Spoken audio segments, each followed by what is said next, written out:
Did you read your Bible today? No? Okay, guys, let's bring it out. Let's bring out the word.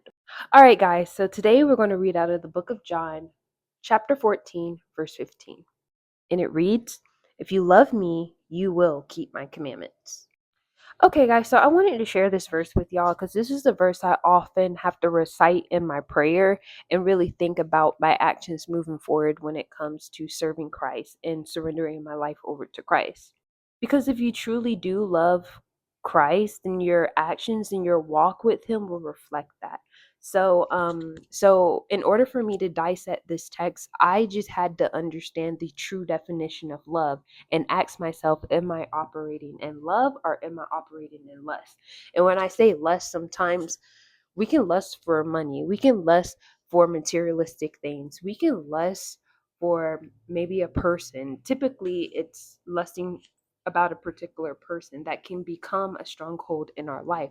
And in my personal walk, I've noticed that sometimes I'm lusting over someone that can cause me to compromise my belief and in my faith. One of the first things that I had to learn when I surrendered my life over to Christ is that Jesus was the truest form and the truest definition of what love is when he sacrificed himself on the cross and died for the sake of the whole world. When I was able to dissect the true definition of love in First Corinthians chapter 13, verse 4 through 7, I was kind of able to use it as a checkpoint of in my relationships with friends, even down to my relationship with my mother, maybe my father. Love is patient, love is kind, it does not envy, it does not boast. It's not arrogant or rude. It doesn't insist in your own way. So it's sacrificial. It's not irritable or resentful. It does not rejoice at wrongdoing, yet rejoices with truth.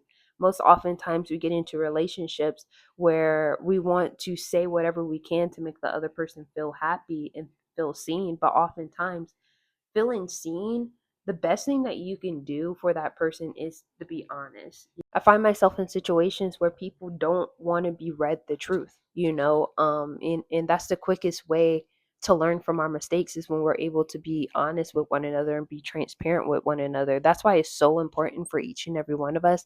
And I'm preaching to myself when I say this, is that when we read, we water ourselves with the truth, the word, because the word discipline us, and sometimes that discipline hurts, the truth hurts. And that's something that I feel like I've been faced with most recently when it comes to my faith. The truth hurts, but I have a decision to make, and that's the joy of Jesus Christ, is that he gives us free will to choose.